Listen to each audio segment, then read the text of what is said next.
Alors la Transat, elle représente beaucoup de choses. Elle représente une qualification, une préparation pour le Vendée Globe. Ça, c'est la première chose. Mais elle présente quand même la Transat anglaise où Tabarly a un peu fait la nique aux Anglais. Donc c'est là où tout a commencé. La course au large en solitaire, en tout cas, elle a commencé sur ce Transat. Et ça a une empreinte dans l'histoire. Alors voilà, ça représente aussi une transat un peu rude. C'est une transat Atlantique Nord, donc on est face aux dépressions.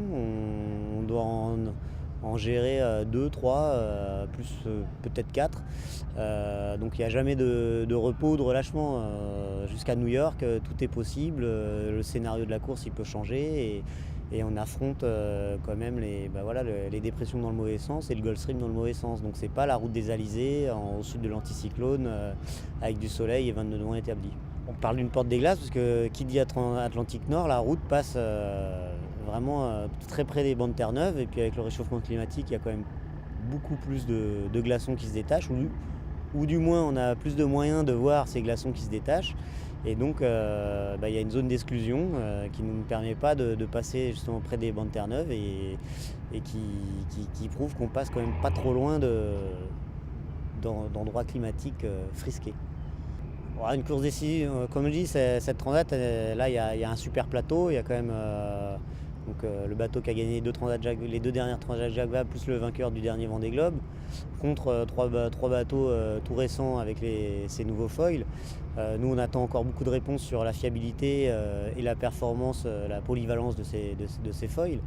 La Transat elle est là pour ça, c'est pas une course de portant. Donc si c'est une course difficile qui va être éprouvante pour le bateau, pour le marin, s'il y a un bateau à foil qui arrive de l'autre côté, c'est de bon signe pour la suite. Alors c'est sûr, j'ai dit la messe est dite, mais c'est dans un global. On va pas comparer 12 jours de mer à un tour du monde, mais en tout cas ça veut dire qu'on est sur la bonne voie.